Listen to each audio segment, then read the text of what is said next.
No Jumper, coolest podcast in the world. And today we got a YouTube legend, a street legend, etc. Pino is in the building. What's going on? How you feeling, bro? I'm feeling good, bro. How you feeling? Man, it seems like there's a lot of tension in your fucking life. Like, I was doing all this research for you, and then I feel like it don't even matter because, like, the last couple days of your life have been so exciting that there's a lot to talk about.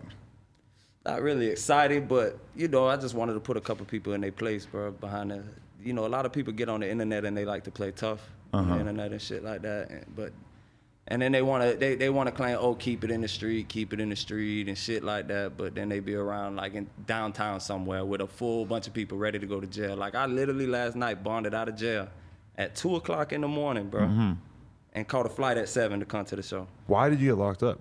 Possession of marijuana. Seriously? Florida's still on that? Jesus Christ. Yeah. And I got a medical card. Oh my God, really? It wasn't in the proper bag.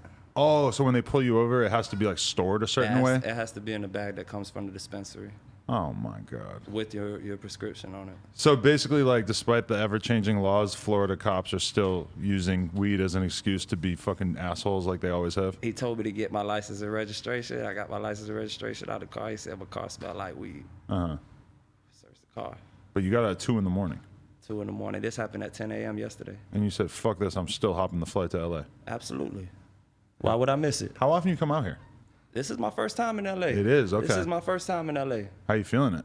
I'm feeling it. I like it. You know, I'm feeling it. I like that. I like the LA vibes. Everybody in LA show good love. Yeah, because I mean, that's kind of part of like why you stand out on YouTube so much is that you're clearly a guy who's, you know, comfortable in the country. You know, like we breed different types of gangsters out here, more or less. You know. And so it's that's I think part of what makes it interesting is like when I see Florida like culture and shit, it's just so different. I feel like you stand out to like a lot of maybe people from a similar background. They look at you and they're like, all right, I'm like him, right? At least a little bit. I mean, we just different in Florida. It's just I don't know how to explain it. I don't got nothing against no other state. Like, I got love for everybody. You feel me? Like, I'm not gonna say I'm that YouTuber that go out and try to fight everybody, because everybody that follow my channel or followed me from the start know every beef I've had it came from somebody coming at me. And I don't play that. When I feel like you gonna apply pressure to me, I'm gonna apply pressure twice as hard. That's the only way to handle pressure is to apply it. That's it. Let me ask you this question. Did you plan on becoming a sort of street/prison YouTuber? Where did that idea come from? How did that begin to be a thing? So I had just got fresh out of prison, and there was a couple people from prison that knew me, and they were all pushing me towards the 23-and-1 show. Okay. So shout out him. Right. Shout out to 23-and-1. Shout out to Josh. And I was sketchy about it at first because, you know, everybody, I just got out of prison, you know. Whereas, like, number one rule is you don't talk about your shit, right? You don't talk about shit. And I was like, man, even if I get on there and say something and people start selling me out in the comments, like, I'm going to get mad. I'm going to want to do this and that. Like, you know, you don't understand the whole concept. I just got out of doing 7 years straight. And before that was 3 years straight. So I missed 10 years of my life. And this was while all smartphones were developing and all this new shit was going out in the world. When I went to prison the first time, we still had flip phones. Right. There was still cigarettes on the canteen. You understand? I went to prison in 2008. Damn, so what year did they get rid of the cigarettes in Florida? 2011. I believe it was like August or October. Did that fuck prison up? Because before, at least you had that. I would say it fucked it up for people that got money on their books and were able to go to like the commissary and, you know, say, okay, I want to buy some cigarettes from the commissary. But now that they took it off the commissary, you have to buy it illegally on the compound. You have to buy it from people selling it on the compound. People sell cigs illegally. Holy shit. Well, it's not, you're going to go to confinement if you get caught selling cigarettes. So at the end of the day, it's not legal to sell cigarettes on the compound or whatever. But because they took them off the canteen, the price raised so much. They take one cigarette and cut it in 5 and sell them at $2 a piece. Yeah, they call it clips. That's in Florida crazy. Prison, they call it clips. They like this big. Just to get that little tiny bit of tobacco. Just to get that little nick in. But the cigarette shit like kind of plays a different role in prison as well, because it's kind of like it's used for trading and bartering, because it's just known as like a symbol of value, basically, right? So did that kind of fuck it up too? All of a sudden you gotta like pay for something with fucking Fritos or something? Not really. You can still pay for it with Fritos. You can still buy clips and shit. Right. $2 clips, a honey bun in a soup or something, and you get your little $2 clip. But at the end of the day, like if you were a real cigarette smoker, you would send like 50 on the wire and get like 2 packs of cigarettes. Okay. You know what I mean? Because at the end of the day, when you sending money to the street, it's always worth more than zoom zooms and wham whams. And if you got 2 packs of cigarettes, you must be like fucking Ben Baller in there, bro. Like that, you must have to be hard to hold on to your 2 packs of cigarettes, right? I mean, I knew at one point my homeboy had a whole mattress full of cigarettes. Ooh. So, but that's because he had a fresh route and it was going smooth. And once that route goes smooth, he just had too many drops to deal with. So he had to stuff his whole mattress with cigarettes. Wow. That's gangster. That's what you would call chain gang rich. Yo, so I just got done watching the most recent, I think, season of 60 Days In. You ever seen it? I've seen the one episode with the Chico that was a former Latin king or something like that, an enforcer for the Latin Kings. Right, yeah. That's the only one I see though. The one thing that stands out in that, because it's in like fucking Arizona or some shit, is everything's super racial. And then I was listening to you talk, and you said that in Florida, like the prison ain't really split like that. Absolutely not. You go to Florida, okay, so they have white gangs in Florida, which are, and people are gonna take offense to this, but I'm just being fucking real, and I don't give a fuck. The white gangs in Florida, like the white supremacy gangs, like the Unforgiven and shit like that, they're not really deep. They don't have numbers on the compounds like that. So they don't pull a lot of rank on the compound. The gangs that do pull rank are the gangs with numbers. Everything's by numbers. Florida prison is absolutely nothing but gangs. Bloods, Crips, Kings, Nietas, Sereños, all that good shit. I've seen vice lords on the compound. But just not divided by racial lines, because that's There's what no racial you line. always hear that in LA and shit. Is that like, okay, you could be you could be a Crip, you could be a Blood, you could be from this neighborhood that hates this neighborhood, but then you go to prison and all of a sudden it's like you're a black guy or you're a white guy. Nah, it's not like that in Florida. In Florida, you go to prison, you are who you are. It doesn't matter if you white, black, Spanish, or other. That doesn't matter. Although the Latinos in Florida do hold a strong knit system, the Latinos do tend to migrate together, but you will see Latinos in other gangs. You'll see Latinos in the Bloods, you'll see Latinos in the Crips, you'll see Latinos in different gangs.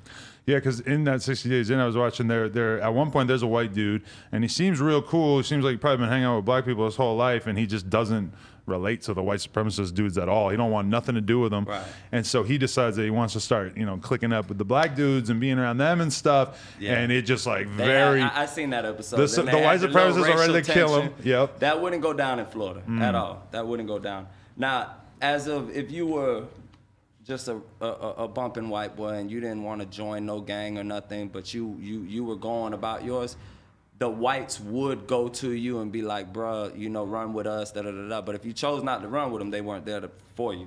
You would still have to fight your way through prison. And in Florida prisons, everything is about gangs now. Right. Back in the day, back in the early 2000s, the late 90s, it was more about up North Florida against down South Florida, or Orlando against North Florida. Okay. Now we're in 2021. You can land on compounds that the nickname is gangland.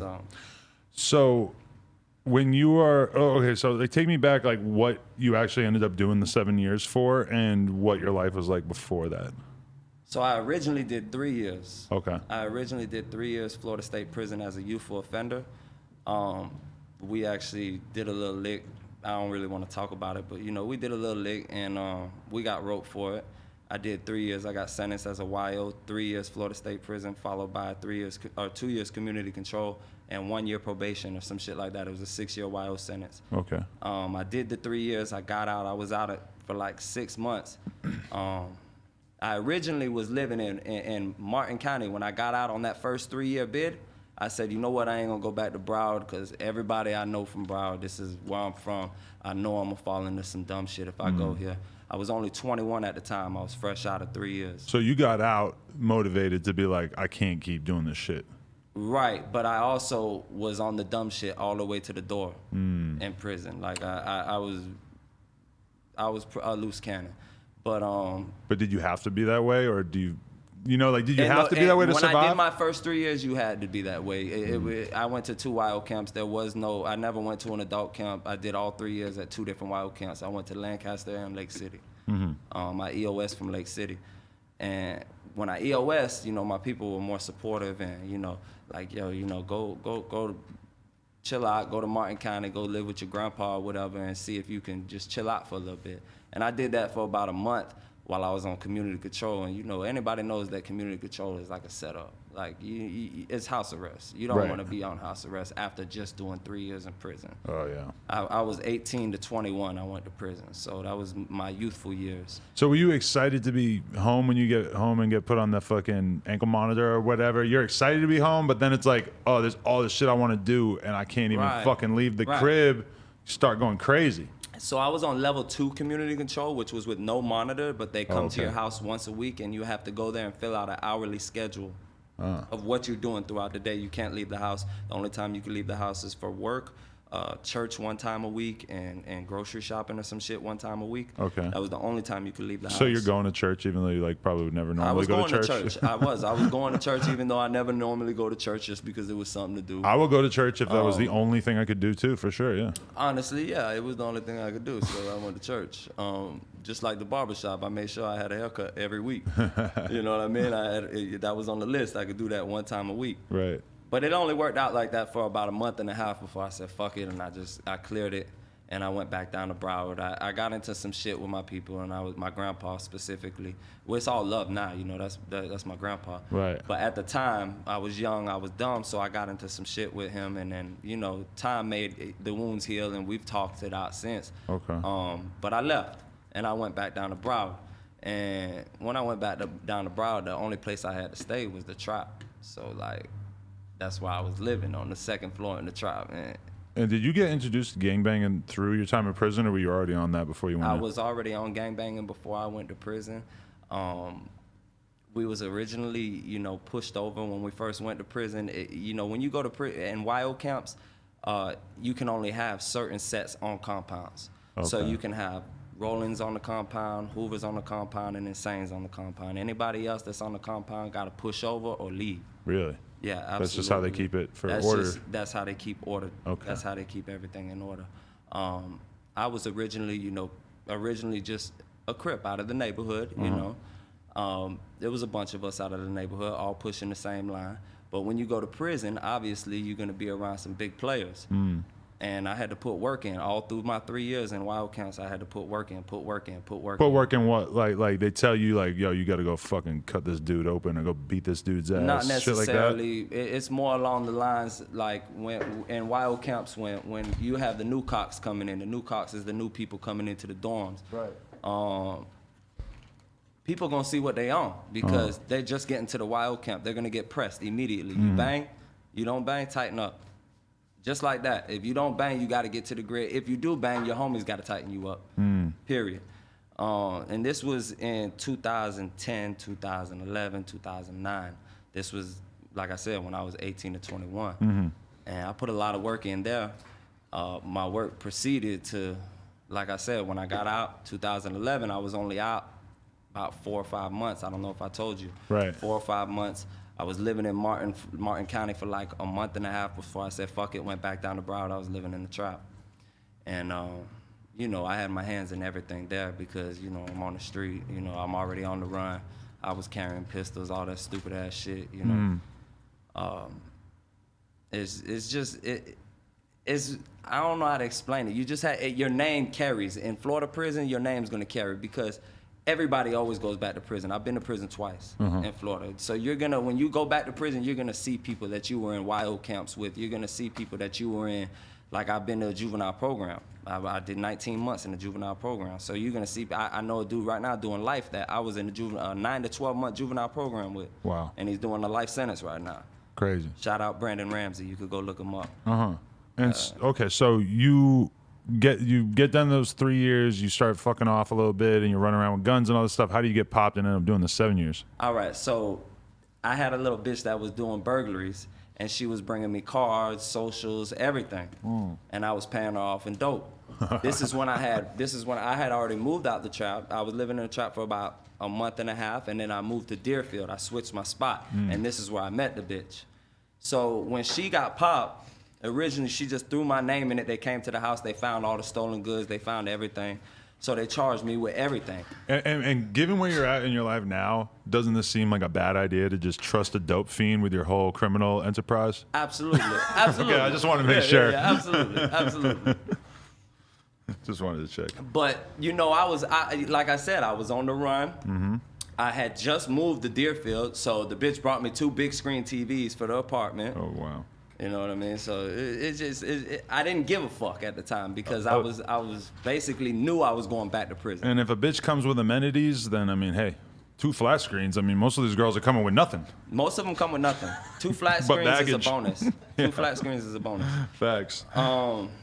And this is we're talking 2011. We're talking when a big flat screen on the wall, you was dope boy status when you had a big 64-inch flat screen on the wall. That's real, yeah. Okay, so you get she basically rats you out.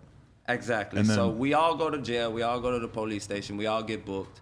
Both of them get out on bond. They both end up getting probation. I sit 3 years in the county jail, fighting the charge because I had just got out of prison.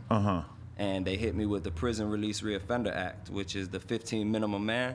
Whatever the charge in Florida, they have the Prison Release Reoffender Act. If you get out of prison within 3 years, if you commit a violent crime, which they consider burglary a violent crime, if you commit a violent crime within them 3 years, you face the maximum on the charge is the minimum man. Right. So the maximum on a burglary of an unoccupied dwelling is 15 years. So that would become your minimum mandatory. Holy shit.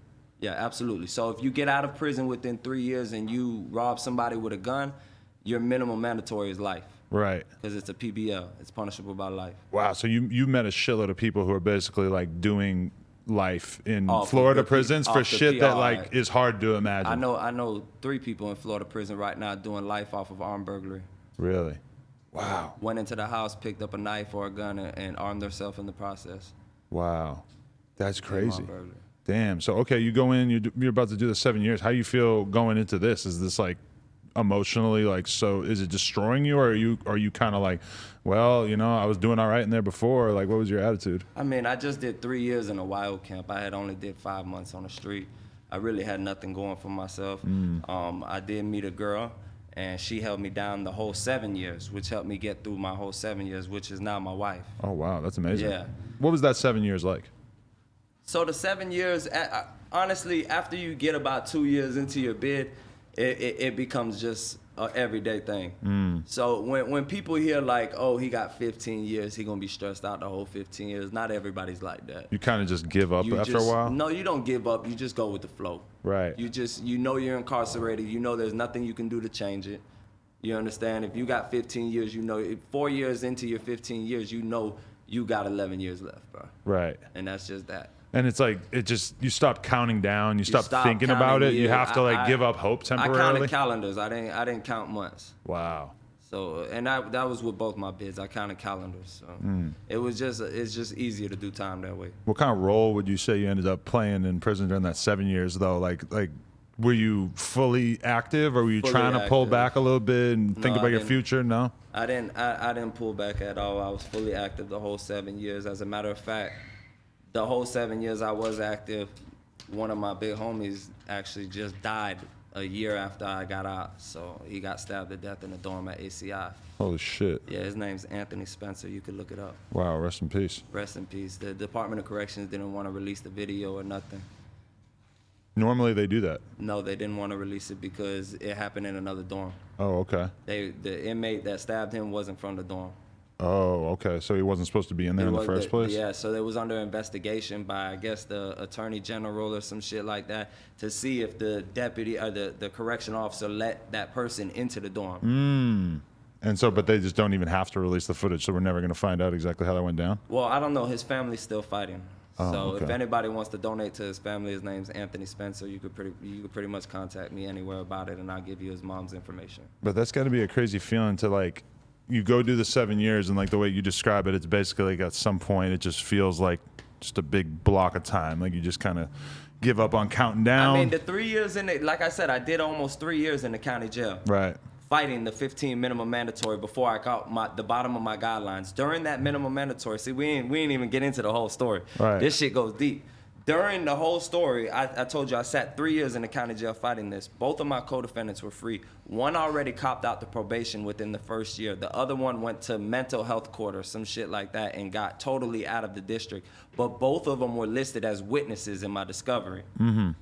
So 3 years into me sitting in the county jail, I get a new lawyer. I get Michael Gottlieb. Michael Gottlieb goes to court. He gets me a change of hearing, this, that, and the third. During that time, my co-defendant happened to die, the one that was the only witness. She was the only testifiable witness. They were both witnesses on the case, but with him, it was just my word versus his. With hers and his word, it was both of their word against mine. Okay. So at the end of the day, when she died during that little process, he went to court. He was like, Your Honor, the only testifiable witness in this case is now deceased. We'd like to take this to trial, this, that, and the third. Within a week, the state came within an offer. They came below the 15 minimum mandatory, and they said, we're going to waive the minimum mandatory, but we're going to give you the bottom of your guidelines, which is 12 years. Right. So I called 7 years Florida State Prison, followed by 5 years probation. Wow. How did this girl die? She overdosed. Oh, Jesus Christ. Damn, that's fucking crazy. Yeah. So, okay, I guess just a general thing. What was the craziest shit that happened while you were locked up? Let's just throw that question out there before we move on to like you getting out. Like, what was the top memories in your head that you're like, I cannot believe this is fucking happening right now? The top memories? Was there riots and shit? Most of my top memories were at YO camps. Oh, really? Like, yeah. I mean, at adult camps, I had some memories and stuff like that, but it was mostly just like, you know, it wasn't nothing like YO camps.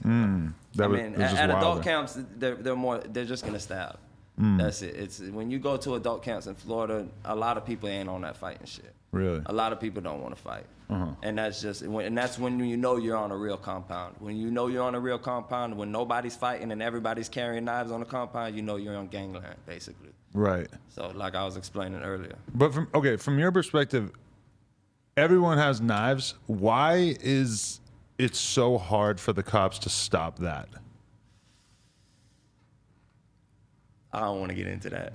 Why? Because you're going to tell us like every last fucking trick that they do or whatever. And I'm not that type of YouTuber. You know, I done got into it with other YouTubers about this situation. Is that a big conversation about like what's considered snitching once you get out? Yeah, it's kind of dry snitching. So you're not supposed to breach on topics like that. I mean, you know, off camera, we could talk about it all day. For sure. But on camera, we ain't gonna talk about that. Because, yo, on the fucking 60 Days In, they're shipping in letters, and the letters are dipped in acid or meth or whatever, and then you take you cut the paper up and shit, and they don't even know about it. I'm like, holy fuck. That's the same thing everywhere. That's normal. That's normal. Oh. But you know, Florida's more on K2. Yeah? Florida's not on acid or nothing like that. Why K2? That shit is disgusting. K2, Molly, and cigarettes is the #1, you know. Really? Currency. You smoke much K2 in your day? I smoked a couple joints here and there. How would you compare it to like smoking a joint of How would weed? I compare it to smoking a joint of weed? Honestly, I would say it depends what kind of K2 you get. It's not even because you could get some fucked up K2. I'm trying to get that loud K2, man. No, you don't want that shit. K2 Adam, Zaza, man. K2. Listen, they got Zaza K2. Bruh, Adam, they got K2 that if you hit one time, you're gonna be on the floor rolling. Right. That's the K2 you don't want. But then they have K2 that's more of a lighter K2 that you can smoke it and it kind of has like a weed high, but it's more of like a mellow weed high, and that's the weak shit. Nobody wants that on the compound. Right. Because the whole compound that is buying the K2 are dope fiends. They want to get high. Real high. You know what I mean? So. Because I just remember when we had a shop downtown, and when we first moved into town, a cop pulls up, which is the only time that a cop ever pulled up and talked to us while we were there. But he started telling us like, yo, when you see people tweaking out, it might be meth, but like even more often it's K2. Like that's the shit that has all these motherfuckers tweaking down here. I mean, in Florida prison, it's Molly or K2 that's people tweaking off of. People tweaking off of Molly and really? which is dangerous. Yeah. Motherfuckers will stay up for 3-4 days in their cell straight, sniffing Molly all night. What the fuck? And then come out in the day room and think somebody talking about them and stab them in the neck. Holy shit. Yeah, that's more adult camp. Madness. Okay, so you get out of this long ass bid, and what's your game plan at that point? You've had all these years to like think about what you might do when you get out? What's the plan? I'm done at that point. You're done. You're like, I'm fuck done. the streets. I'm done. At that point, I'm done. Like, I'm still me. I'm still gonna be a man. You know what I mean? I'm still gonna hold my own at the end of the day, and I'm gonna apply pressure to anything that tries to apply pressure to me. But I don't go out my way looking for trouble. I don't do what I used to do. I don't, you know what I mean? Like I said, I just got booked for the first time in 3 years for possession of marijuana. Right. Like, I've never had a possession in my life, Adam. But you don't have to worry about going back in from a violation like that? Nah, I'm off of probation. Okay, cool. I got terminated off of probation. So, like I said, I did 3 years on probation. I haven't been in trouble. I ain't been in no run-ins with the law. I've been kind of off the radar, you know, and if I did something, I did it and still stayed off the radar. So it's just like that, and that's how it's supposed to be. You know, we grown now. Right. Ain't nobody got time for prison no more. When did you start getting okay, so they were guiding you towards 23-1. I think we were at this point in the story at one point. So you basically set up an interview with him, and he got, you know, did you get a lot of traction right there? So I did my first interview with 23-1, and it went like kind of viral, I guess. I mean, it's at like 400 or 500K right now or something like that. And then I did a second interview, and it's almost at 200K now. So he was a big influence in my YouTube. I can say that because I do ask Josh for advice a lot of times, you know, when it comes to this YouTube shit. Right. Because like I said, I'm new to this shit. I'm green to this shit. Like, I just learned how to use a smartphone 2 years ago. So, you know what I mean? Is the prison YouTuber scene talked about a lot in prison? Well, I guess you haven't been back, but no, I wonder to what extent. I never even heard of the prison YouTube scene in But it has prison. gotten a lot bigger, so maybe it is a thing now. It's a lot bigger now, but I never even heard of a prison YouTube scene. People were pressing me towards that, and that's when me and Josh talked in the DM, and I was like, go ahead, we can set it up, and we did our first interview. And so did that kind of open your eyes to like, damn, people want to know more about this life that I've lived? That and the drama. People like to pick apart the drama because with that interview, I kind of breached up. You know, he asked me an honest opinion about another YouTuber who I had no idea who he was, and I just gave my personal opinion. He said, do you know about 1090 Jake? I gave him my personal opinion, bro. 1090 Jake, what the fuck that mean? 1090 means set tripping. Like, where I'm from, 1090 means set tripping means you got to move, you got to get out the way. So I said that on the interview, and I guess it sparked a little, like, you know, back and forth through the comments and the fans, because he just went viral on 23-1. So the fans were like going back and forth or whatever. We ended up being cool after that. Okay. Me and 1090 Jake, we talked it out. We did an interview and all. We ended up being cool, and we linked up with another YouTuber. I ain't even gonna give that fuck boy no clout. Honestly, I ain't even gonna say his name on this channel. Okay. But we linked up with another YouTuber who I ain't even gonna talk about it. I ended up bitching him up. I called him out to a fight in this city, and he didn't come. Okay. So that's that. Me and 1090 Jake ended up getting into it because. I remember this. Where was that you pulled up on him? It was on Dorchester. Oh, okay. Dorchester, why the Boston. fuck are you in Massachusetts? So all right, so everybody thinks, all right, let me explain this situation, bro, because everybody thinks that me and 1090 were just like a sanctioned fight, like we were just supposed to fight, like this shit was set up. It did not look like that. It looked like you ran down on him. It was not set up at all. It was none of that. I was going to Boston with my brother on a personal business mission. We were on a whole nother tip. I posted my trip. As I posted my trip, he came at me. Because obviously, I guess he felt like I'm coming to his city for him. I didn't say anything about meeting this dude, nothing. I took my trip, went all the way up there. He got on his live. I posted a little boomerang on my Instagram saying I was in Southie Boston. The weather was nice. So he gets on his live and sells me out. People start DMing me, of course. I ain't paying attention to nobody's live. People start DMing me and my phone's blowing up. So I'm like, fuck, okay. So I open my phone and they're telling me that he's on live talking about me. So he's on live talking about me, calling me all type of this, that, and the third. I won't pull up on him, and I can push an old man and this, that, because there was an old man at the corner store that called the police on me and pulled a gun, and I pushed him. So that shit, I ain't gonna say it went viral, but it kind of went viral at the time, and he kind of used that as like leverage. Oh, push me like you did this old man. Right. And he started posting that, and then he went live while I was in South. But if someone pulls a gun on me and I just push him, then yeah, I'm pretty crazy. That's pretty crazy. You just want to shove a motherfucker with a gun in your face. And let me tell you about that video. He cut the video. He took it from my Instagram, cut the video, and reposted it because I used it as a story post. I didn't post it to my post. So it disappeared in 24 hours, and I left it alone. Because obviously I didn't want that shit up there like that. Right. He took that, screen recorded it, cut it, and then posted. Wow. And made it look like I just pushed the dude. Wow. So obviously you could still see in the video towards the end, you could see him like this with the gun. So 1090J gives you his address? So he's on live, and obviously there's like 700-800 people on the live, and he's selling me out like on some bum shit. Like you know you in opposition. Like you know what I am, I know what you are. Like, why would you even play like that? And is this gang related at all? Because you guys are from different gangs? Absolutely. Okay. I mean, it absolutely has something to do with politics, because at the end of the day, you say you from Tampa, Florida, and you did time in Florida prisons. So you know what the politics are like. You know that shit is nothing, no business. My name should never come out your mouth unless you expecting retaliation. Okay. And the fight was not set up. Nothing was set up like, hey, I want to fight you. We can go to a gym. We can do this, that, and the third. So, like I said, I was in Southie Boston, and he was selling me out on the live, and he was like, oh, fuck, boy, this, that, and the third.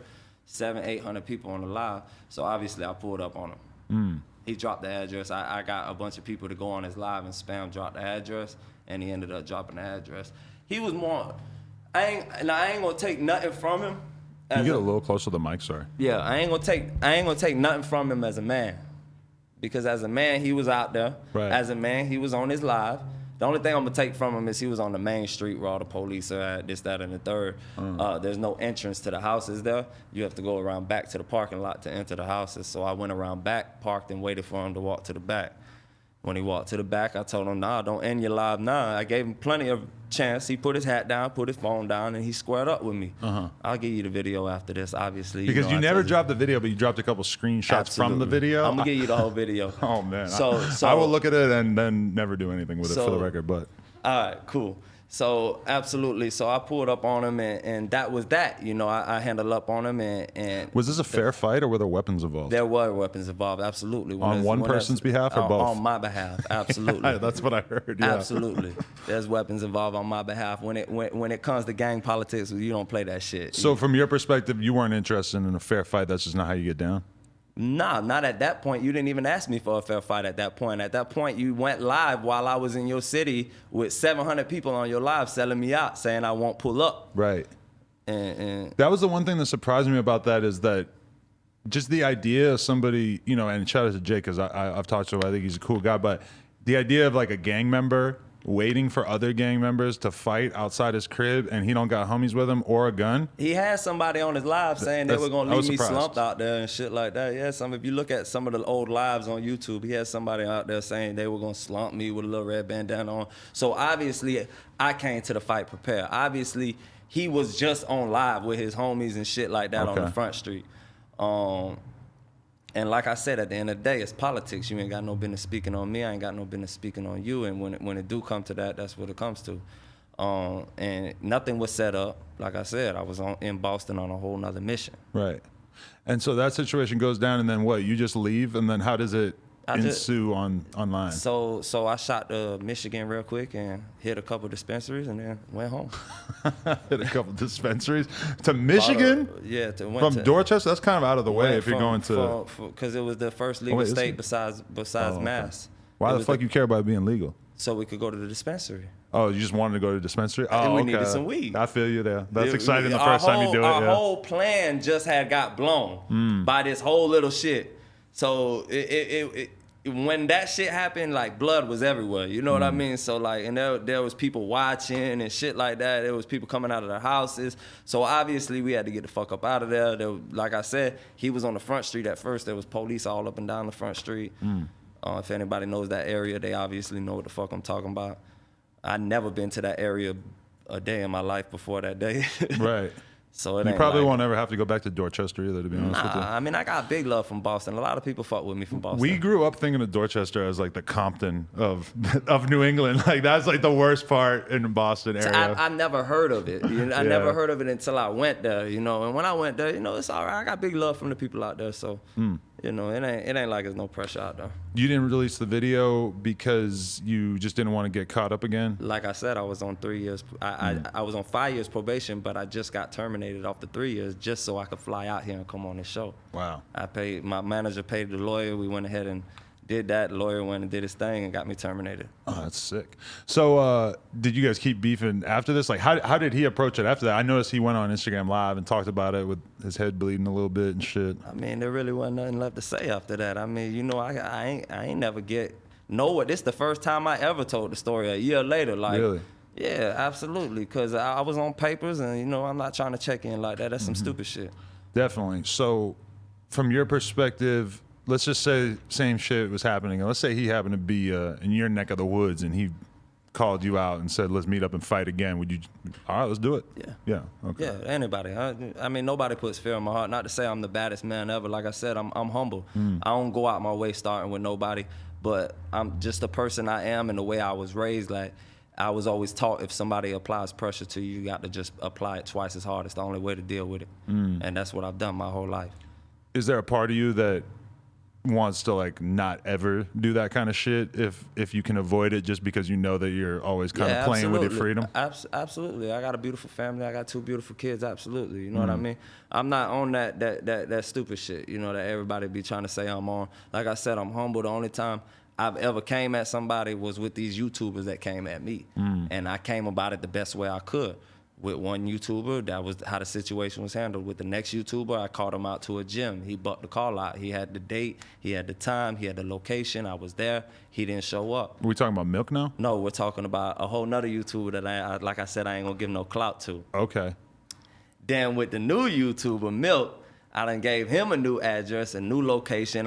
We done registered a gym 10 minutes from his house for him to show up to the fight, and obviously he's saying he don't want to show up. But he did show up here earlier today. Yeah. Luckily, it was like 2 hours before you were supposed to be here. I guess he was just guessing at the time. I was still on my plane. Like, come on, Adam. I told you I got out at 2 o'clock in the morning. I didn't get on my plane till 7:30. Right. So, how did you guys start beefing? So the beef started when he attacked, because like I said, I was straight with 1090 Jake at first, and I was straight with the other YouTuber at first. Us 3 were straight. You understand? And when he attacked one of them, of course, you know, I'm gonna fire a slick comment back or whatever, because we was all doing the YouTube thing we was all on the same page. We was all in each other's DMs trying to promote each other, you feel me, at the time. For sure. And this was before they went sour on me. So I left the shit alone for a year. I ain't say nothing about him. And then I did a little spar with Mighty Mouse, and you know, he wanted to get and do a little reaction. Like, he wouldn't even last 2 seconds in the grid with Mighty Mouse. So many people, myself included, would not last very long against Mighty Mouse. He's pretty intimidating. and the funny part is we wasn't even serious when me and Mighty Mouse spar. We had just smoked a joint, and we were walking in the parking lot, and I was like, let's box. And he looked at me and he's like, you serious? I'm like, yeah, let's box. Right. You know, we just played around and just uploaded it, and then he did the whole reaction video saying I bucked his call out, this, that, and the third. So I was just, you know, if I bucked your call out, I've been promoting it for a week from 5 to 6 o'clock, show up at this gym, 10 minutes from your house. Like I said, Adam, I bonded out at 2:30 in the morning, got on a flight at 7:30 to come to the show, bro. I appreciate it. You gotta understand how hectic my morning been, bro. I ain't had nothing to eat but a fucking bagel since yesterday, bro. Bagel, no. Yeah, man, bro, it's been on go 24. Bro, I went from booking to the second floor, bonded out from the second floor, shot up, got all my shit ready, jumped on a plane, from the plane to the hotel, took a shower, got just enough time to smoke a joint at the dispensary and come here, bro. How was bookings? You haven't been in that environment in a while, and I know it's not as intense as the shit you've seen, but was it kind of nice being back? Let me explain something. I haven't been to jail or prison in 3 years. Right. When I walked into booking, bro, I had so much anxiety, bro. It was out the roof, bro, because I got a life now. So, you know, back then, like I said, I was young, I was dumb, I was legit. But when I went to booking this time, I'm like, the anxiety level is like, damn, dog. You know, you're stressing what the fuck going on on the street. You got bills. I got a business I run. You know, so it's a lot of shit you stressing when you sitting in there and fucking booking. When you went to prison before, your life wasn't that great before. Your life wasn't that much better than prison before, right? Like I mean, now your life, you have a good life. It really must stand out. My life back then was clubs, fucking women. Okay, that is better than prison, yeah, for sure. Gang banging, going to parties, fighting other gang members at parties and shit like that, finding out that they're going to be at this person's party, so we show up 14 deep and shut the whole party down. That does sound fun, okay. That's Florida shit. Yeah. And that was more my juvenile life. Like, you know, it was wild. You know, I didn't give a fuck. I sell dope. I would sell everything from dope to fucking breaking in houses. Like, it didn't matter to me. My juvenile life didn't matter. Because I guess you can say from being in the juvenile system, it kind of sets you up when you become an adult. You skip all those developmental years. You're not ready for it. So let me explain this. So this shit is serious, and people gonna comment on this, and this shit is serious. Juveniles from 12 to 16 years old, 17 years old, 18 years old, they get incarcerated. They go in and out of juvenile detention centers and programs. They never do any real time. They do 6 to 9 months, 21 days in a detention center, slap on the wrist here. And they're getting slaps on the wrist for armed burglary, carjacking, shit like that. They're getting slaps on the wrist. When they turn 18, it sets them up for failure because now they're still in the same mind frame that they can do the same shit. Right. And when they get out there and they do that same shit at 18 and they catch a carjacking, they're facing life in prison now. It's no longer fun and games. You're not facing 21 days. You're not facing 6 to 9 months in a program, 9 to 12 months, 36 months at the most in a program. You're not facing that shit no more. You facing life. So it's a whole different ballgame. So I feel like the juvenile system is kind of, in a way, fucked up because it does set you up, you know, for thinking that you're just going to be sweet when you turn 18, 19, 20 years old and you catch a charge. I could see that for sure. Yeah. No, that's super fucked up when you think about, like, just the fact that, like... And it's the mentality. You're in and out of juvenile detention centers, so you're in and out of there with people who have the same mentality as you that are robbing people, breaking in people's shit, selling dope. It's, you know, 15 in a juvenile detention center, obviously you're doing something dumb. Right. And you're just going to get put onto so much game in there.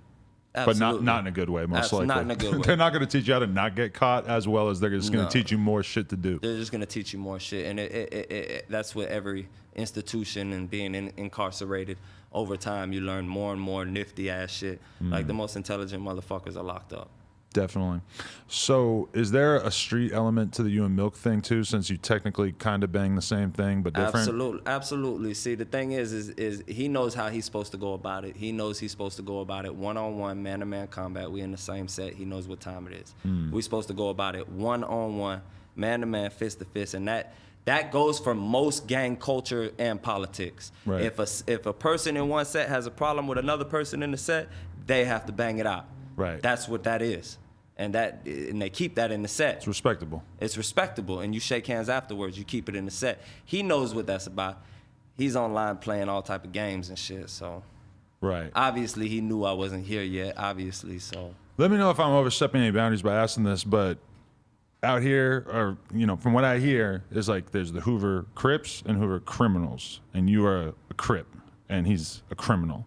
No, I'm a criminal. You're a criminal. I'm a criminal. And See, he is too. This is where right? people. This is where people. No, let me explain this. Yeah. And this is a big thing. This is where people get confused on the internet. To where when I do say I'm Crip. Okay. When I went on 23-1, I told my story about being incarcerated. A lot of my stories on the internet are about me being incarcerated. Okay. When you get incarcerated in Florida prisons, it doesn't matter if you are criminal. You're falling under the sea. Period. Right. And that's how it is in Florida, or you're getting ran off the compound. And that's how it is with, you can be on a compound with 43 Hoovers and one insane gangster on a compound, and literally we'll all be knit tight. Right. It doesn't matter, because behind walls, the sea rides. That's it. It overrides every type of politic, any type of dispute that any gang has had from the beginning. So basically, you're just gonna fall under the sea. Okay. Basically, you still you, but you enforcing under the sea. Right. Because it's prison politics. There's no none of that. Like, it's not just like with the G's. When the G's go to prison, it's not, oh, you a BD, I'm a GD, we're gonna sit here and fight all day. That's not how it is in Florida. Right. In Florida, the BDs and the GDs in prison are shaking up. Really? They got each other's back. Because they gotta band together against these other gangs, right? Absolutely, and that's where that comes in. It comes about, like I said earlier in the interview, it comes about numbers. The gangs on the compound, everything is about numbers. And you want to bring people into your group. You want to bring people into your circle. So that's where the Hoover guideline falls under the C when you are incarcerated in Florida prison. But that's why it surprised me so much that it wasn't actually divided by racial lines, because if you're really trying to bring everyone in as much as possible, it seems logical that it would end up being like every Hispanic gangs together, every black gangs together, every white guys together. With the Hispanics, they're more like,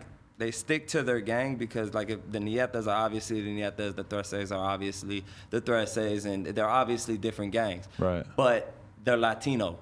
So I can say in Florida prison that the Latino gangs are all tight-knit. The Latino community is a tight-knit community in Florida. Is there like a cartel influence, or you hearing about all that? I mean, I don't know how to explain it, because you can see Chicos in black gangs. You can see Chicos as Crips. You can see Chicos as Kings. You can see them as Zos in prison. Like, it's just, but how to explain it is that the Chico community is still just a tight-knit community. Definitely. Regardless of if you see two Chicos in the Bloods and two Chicos in the Crips, or a Chico over here that doesn't bang anything, there's still a tight-knit community. For sure. Milk recently posted some paperwork claiming that you were snitching. I'm assuming that you're not a big fan of this. He posted a police report, a police statement at that. I posted my discovery. I did a whole video on my channel about it, posted my whole discovery, broke down the whole case, and this is what me and the other YouTuber went through it about. Okay. This is where it originated. So this is kind of a throwback. Okay. So he tried to stir up some shit that already went down, that I already done broke my whole case on the internet, because what they did was they took a police report, which is a police statement, not mine, the police statement, and said I was snitching. Okay. So describe the scenario and like what the issue is here, like how they're trying to represent it. I admitted to myself being on camera. By me admitting to myself being on camera, there was co-defendants with me. They basically like tricked me. They basically, oh, that's you on camera? Yeah, okay, boom. And they combined the case together as co-defendants. Because like I said, the girl told on me. So they combined the, she was thinking that she was gonna get off by telling on me or something, I guess, saying it was me. Right. But she didn't get off. We ended up getting charged as co-defendants, and that's where I ended up, like I said, sitting 3 years in the county jail, fighting my whole case while she died. The other co-defendant caught probation, and like I said, I was facing a 15 minimum man. Okay.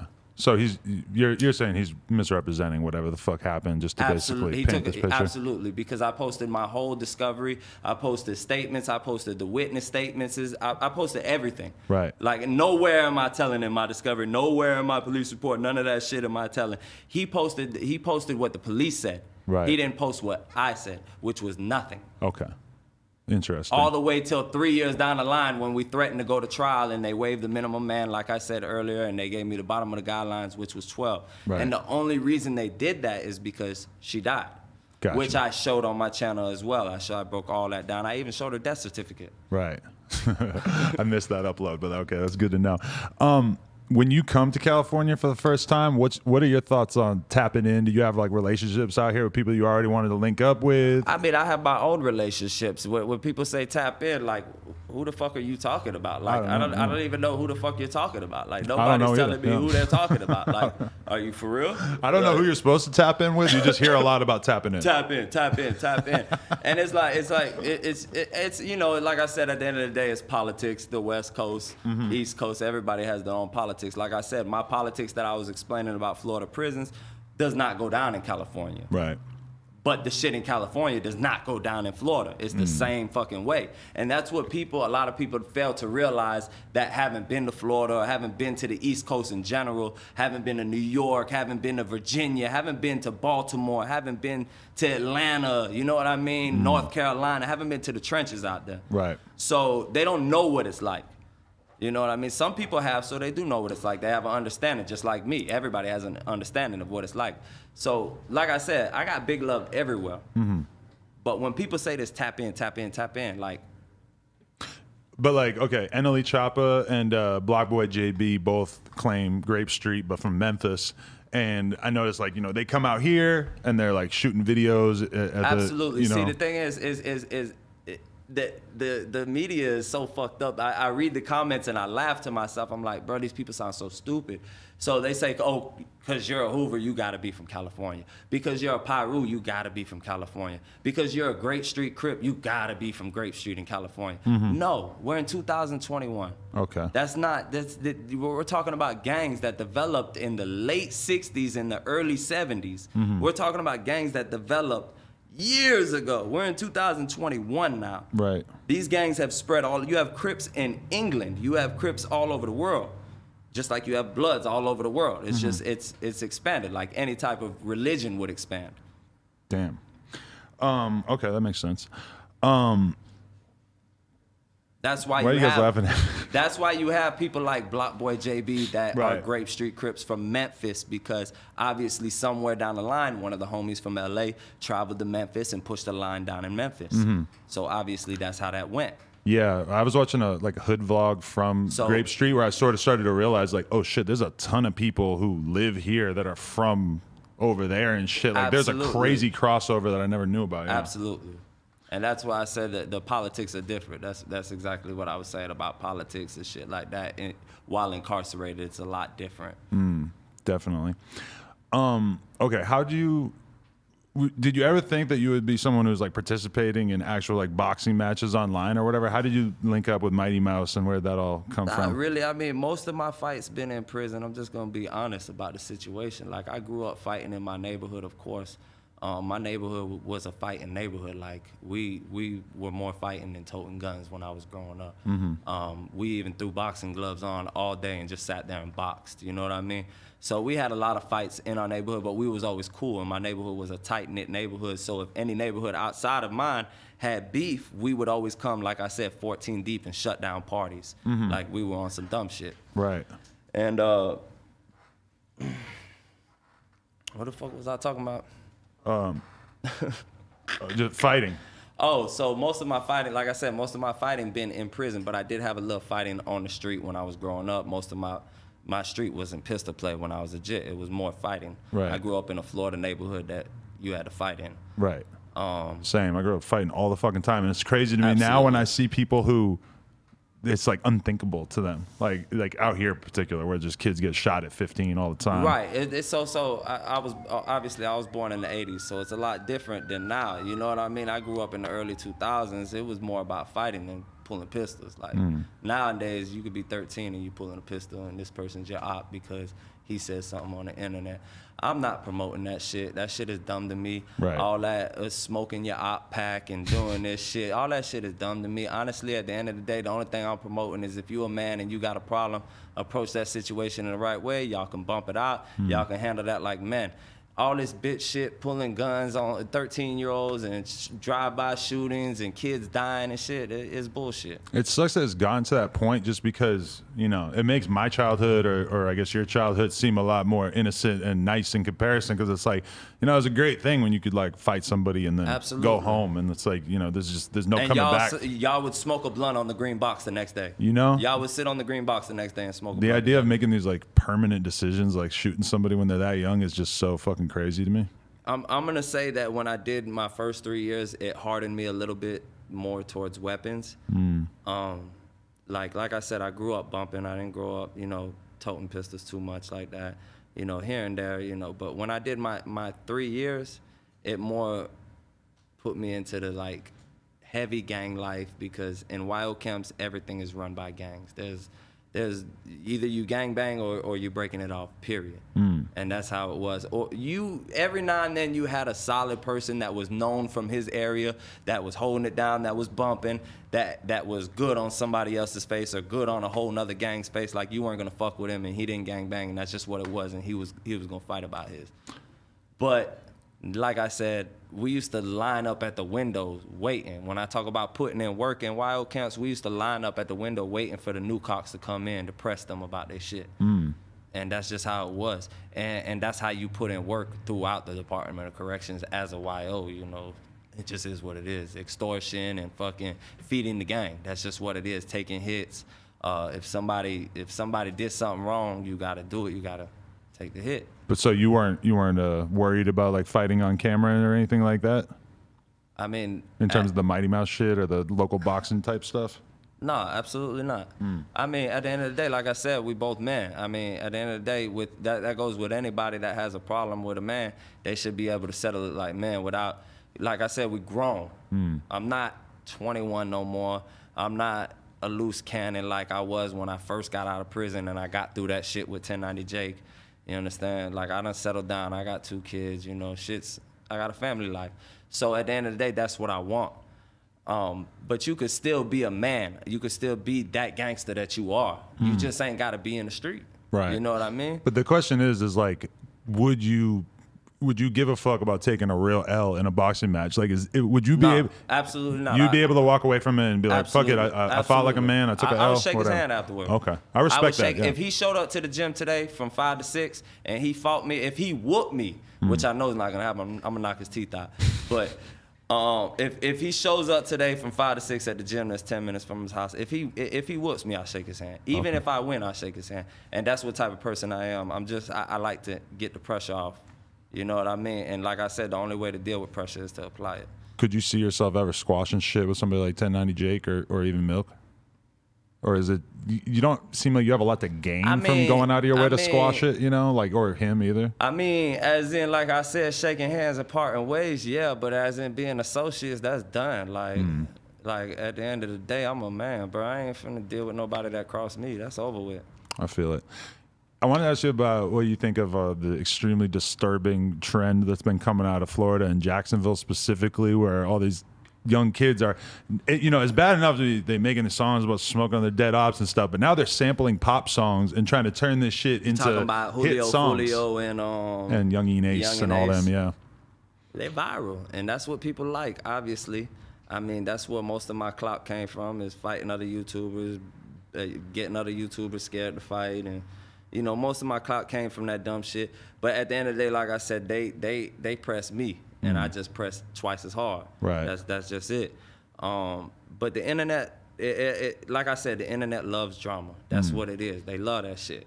So when you saying you smoking a dead op and you fucking sitting on his gravesite and shit like that, like that's like the ultimate disrespect you can get.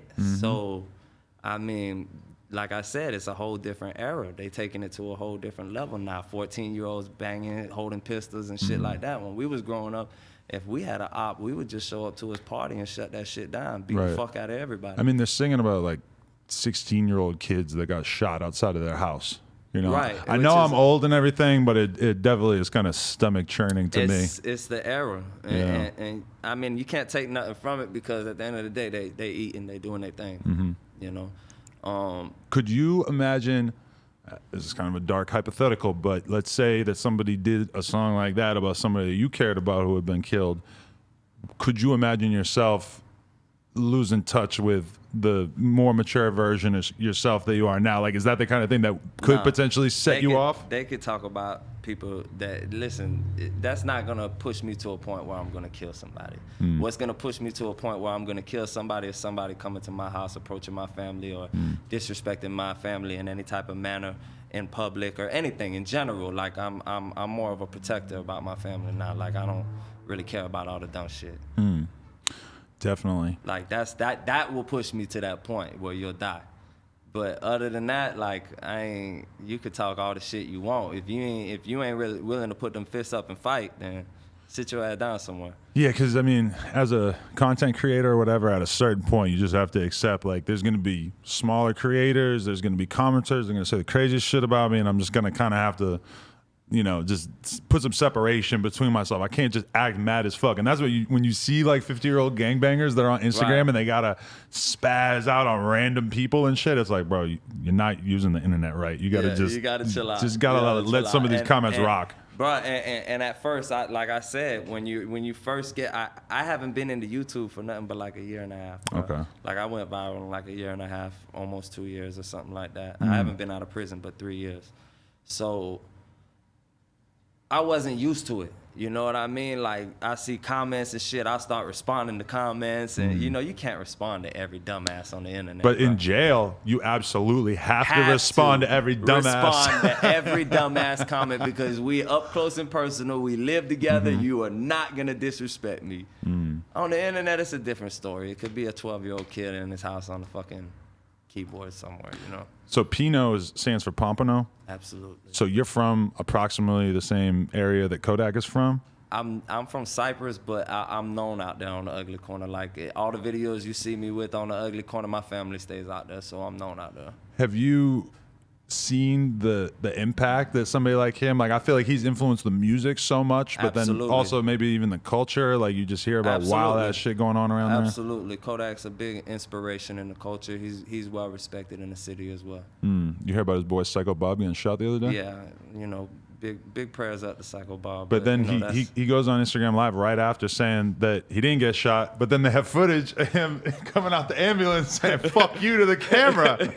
How the fuck you get in the ambulance if you get shot? But like I said, you know, it's part of the culture. You know, ain't nobody gonna sit there, you know. Because Kodak does the same thing, where if somebody like tries to do something to him, he will say that it didn't happen. Because I think in their head that's like a form of snitching. If you sort of like, if you go on Instagram Live and say that it happened that way, regardless of the situation, cops could use that. It is, regardless of the person or the situation, it is. And like I said, I got the whole video of what happened with the other YouTuber in case he tried to video it and do the cut edit shit like he did before. So I got everything on video. My homegirl jumped out of the back seat and got everything on video. So that was for that purpose. The video that I have wasn't for the purpose of releasing to the internet and being like, look, I beat up your favorite YouTuber, this, that, and the third. No. It was more for in case he tried to attack me on the internet again with a cut edit version or something like that. But I am gonna show you the video. I will not look away. Yeah, for sure. But yeah, you know what I mean? So at the end of the day, I was the only one with the video, so the only person that can incriminate me is me. You know what I mean? At that point, I was on active probation, and the only person that could incriminate me is me. So I obviously released pictures to the internet, but my face was covered in 99% of the pictures. If you notice, there was an emoji over my face or something over my face. I was wondering how much that would matter to your probation officer at that time. Like if they would still be like, we know it's you. None of it was released on my page though. So, yeah, that's a good point, it was all released on random pages. And it's probably hard for a probation officer to really wrap their head around all the YouTube shit. Like they probably don't know all the stuff to be paying attention to that somebody like me would be able to be like, oh, I'm gonna Google this, this, and this, and be able to sort of figure out what's going on, you know? Right. Yeah, I don't think they know about that shit. I don't think they care about that shit, honestly. You know, at the end of the day, everybody got a job to do, and them motherfuckers be busy as fuck. And especially during the coronavirus. Oh, yeah. This shit happened right at the beginning of this shit happened right at the beginning of the pandemic. And they told us that we weren't supposed to report to probation, that we just call once a month and just break down if everything's the same, your address, your place of work, and shit like that. So shit was really sweet. They weren't coming to the house, nothing. COVID had just hit. So I took off. Just kind of took off. Okay. So I took off on a whole nother mission. What are your aspirations going forward in terms of like your channel, what you could see yourself doing in life on social media, etc.? I mean, obviously, I'm in the prison genre. Obviously, I'm gonna keep interviewing convicts and people getting out of prison, and you know, hearing their story out and having them tell their story on the internet if they want to. Not incriminate themselves, just tell how they got where they are. And obviously, if you watch my videos, most of my interviews is about a positive ending, about what people have done to change, you know, in society and how they haven't been back to prison. And nobody on my channel so far has been back to prison. Oh, that's dope. Yeah, which is crazy. You know, I'm sorry, one person went to jail, but he didn't go to prison. Okay. Hopefully he gets out soon. Right. Yeah, free King Georgie. That would feel pretty shitty if somebody like got caught up because of something they said on your channel, right? Yeah, right. And I would never put that in my channel. Like, if you notice my interviews, they're all cut edits. Like, I don't put nobody's name in there, and if they do have a name in there, I cut that shit right out. Like, it's more about your story, how you got where you're at, and how you changed your life. That, to me, on my channel, that's what it's about. I bet that in prison now there's like a shitload of people just talking about becoming YouTubers once they get out. I mean, I've honestly, there's a YouTuber that caught my attention that's in prison right now. His name's like Emanuelo or some shit. I'll show you him after the show. Right. And he caught my attention. You know, he's been liking my posts and shit like that. But he's making videos in prison. He's making videos in prison. I saw a TikToker the other day with 500,000 followers, and I fucking TikTok is where it's viral. I DM'd him on Instagram and started talking to him about it, and he was just like, "Yeah," he's like, "I got another fucking 18 years." I'm like, "Yeah, TikTok is a major thing in prison." It is. Now it is not when I was in prison. How many phones you think are like? Is every prison fucking full of phones? Nah. See, the thing is I was at Holmes Correctional Institution, and there was probably 2 phones on the pound. Really? So it's some real elite shit you don't get unless you're. But then I was at like ACI, and there was like 40 phones, 50 phones on the pound. Everybody and their mama had a phone, and every gang had a phone. Right. But is it too much of a risk? Like, is it a big risk having it? Because if you get caught with it, you can get in a lot of trouble. I mean, you're going to get 60 days in the box. That's about it. That's it? That's not that crazy, huh? 60 days in the box. Right. I mean, the 60 days, when you're already incarcerated, 60 days in the box really ain't shit. Because you already incarcerated, you're in prison, meaning you've already been incarcerated quite some time because you had to go through the county jail process and all that. So you're not coming fresh off the street. So when they lock you up in confinement, it is what it is, bitch. Get a book, lay down, and that's what it is. When they tell you book.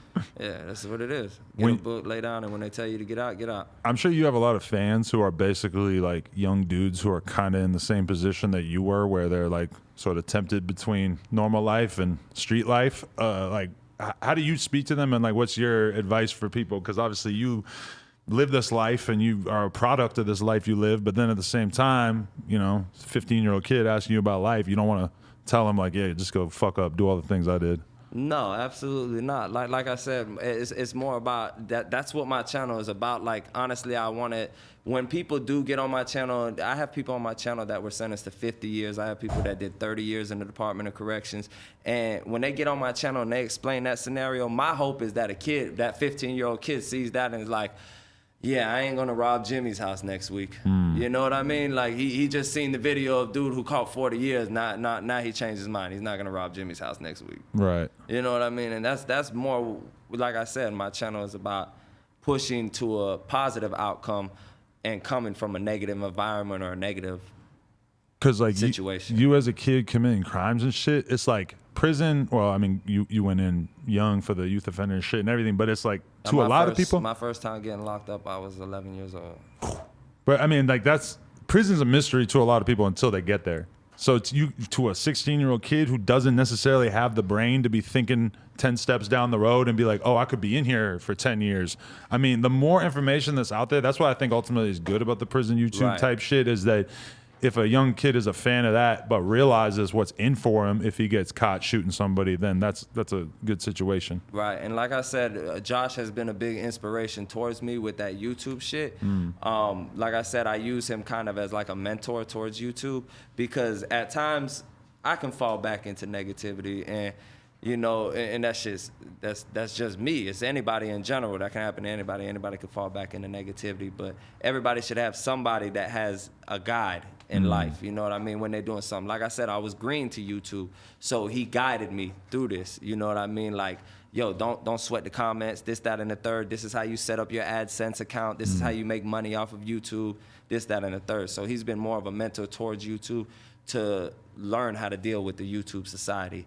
And the only thing that's kept me going with my YouTube channel is, like I said, having people come on there, explain their story and stuff like that. And as far as with the future with my channel, yeah, I obviously want to do reactions, probably to, you know, famous people, obviously. And nobody wants to react to somebody they don't know, I mean, unless they did a backflip off a roof and landed on their head. You know what I want you to react to? Did you see that I interviewed this rapper, C-Mac the Loke?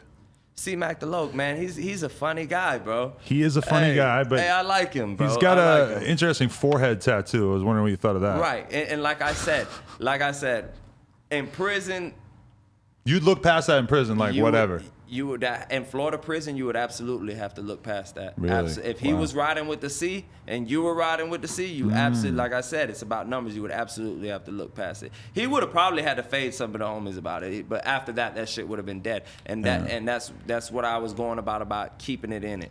You know, as a man, you know, you just fight that shit out, and that's what it is. If you're pushing a cause, both of y'all push that cause. He's been locked up for like the past month, and I think we're all kind of wondering what. Free C-Mac. My manager personally knows C-Mac. You know, okay. That's what's they up. tight, so.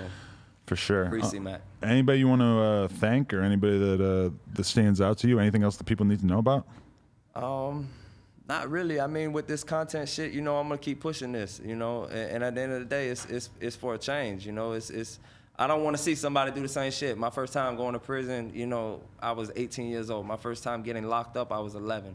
So it's old. It's worn out. Prison, jail, that shit is for the birds. Nobody wants nobody telling them what to do all day, when to shit, when to eat, when to piss. Especially for somebody like you who had to work their ass off and hustle and do all this stupid shit to get money throughout your life, and then to now be able to like make some videos in your home and get a good check from YouTube. That's got to feel like pretty big relief in comparison, right? Absolutely. I mean, I don't really get paid too much off of YouTube. More of my income comes from my business I run. Go subscribe. He's gonna get there soon. Y'all go subscribe and we'll get there. At the end of the day, like I said, it's about the hustle and it's about the change. So that's what keeps me going. You know, at the end of the day, like all this beef shit is irrelevant. That shit don't even matter to me. If you ain't willing to square up like a man with me and fight, we could go bare knuckle, gloves, whatever, it don't matter. And I know there's gonna be a lot of people like, oh, Pino, I'll fight you, Pino, I'll fight you. Like, dude, who are you? Yeah, like, exactly, you right. know what I mean? So at the end of the day, if you another YouTuber in my genre telling me to fight, obviously I'm gonna come see about that shit, and we're gonna do it the right way. Do you feel like a target for the cops still in Florida, or do you feel like they kind of see you as? Like I said, so yesterday, I woke up like 9 o'clock. I had to go pick up some money from one of my friends. I had sold him a car. I had to go pick up some money. Went to pick up the money, literally got 10 minutes down the street, fired up a joint, got 10 minutes down the street and got pulled over. I got booked with some weed or whatever, and they took me in, bro. They took me in. It was my first time being incarcerated in 3 years, and I was like, nah.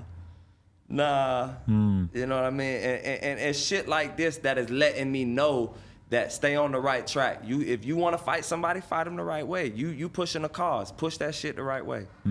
You know what I mean? And as far as with the other YouTubers that you do see me with, the only YouTubers that you will see me collab with or talk with is YouTubers that are on a positive note. You won't see me pushing with nobody that ain't on some negative shit or sitting there just talking shit about every other YouTuber. That shit is whack. Definitely. That shit is definitely whack. Yeah, man, I just like seeing people, you know, making something out of themselves, coming up out of like shitty circumstances and then using the internet to help them get ahead. That's a beautiful thing. Bro, I grew up buying fucking Payless shoes when Payless was still around, bro. That's real. I grew up buying shoes that looked like Nike Cortezes, but they weren't. Like real talk, you know. So like everything, and that was what my mom was able to afford. My mom was by herself raising me. My dad was in and out of prison my whole life. So obviously, you know, I have a lot of love for my mom. She did it all by herself. So at the end of the day, when I had to get them Jordans or when I wanted a nice outfit to fit in school, like when I was growing up, it was more Jabos, you know, Polo, Buffalino shoes, Dickies and shit like that. That was good old days. Yeah, that was my era. You know what I mean? So obviously people wanted that when they were growing up, and I wanted that shit and I didn't have it. So, you know, obviously that led me to a life of crime. That led me to being locked up at 11 years old. So definitely. Well, Pino, it was a good time having you on the podcast. Appreciate it. Absolutely. A lot of good insight, man. And, anytime. Yeah. Man. And hopefully we can, well, I don't know if there's any chance of us squashing any beef for you, but hopefully we can at least push it towards a legal way of expressing it. All they got to do is throw the hands up, bro. I mean, at the end of the day, if you were banging a gang or you were a part of a movement in prison, you going to have to use them hands before anything. It ain't like you just going to pick up a knife and say, this is what I'm on. Nah, you going to have to use them hands before anything. And I'm a firm believer of that. You're going to have to use them hands before anything. If more people fell in line with that, then society as a whole would be a lot better off. Right. And we're going to fight, and we're going to shake hands afterward. And if you want to continue to talk shit, then we'll continue to fight. Sure. Until you're done. It's just that simple, until you had enough lumps on your forehead. Yeah. I respect it. Pino, thank you for coming on, man. Appreciate you. For sure, man. Pino, No Jumper, coolest podcast in the world. Check us out on YouTube, SoundCloud, iTunes. Like, comment, and subscribe. NoJumper.com if you want to support. Coolest podcast in the world. Appreciate y'all.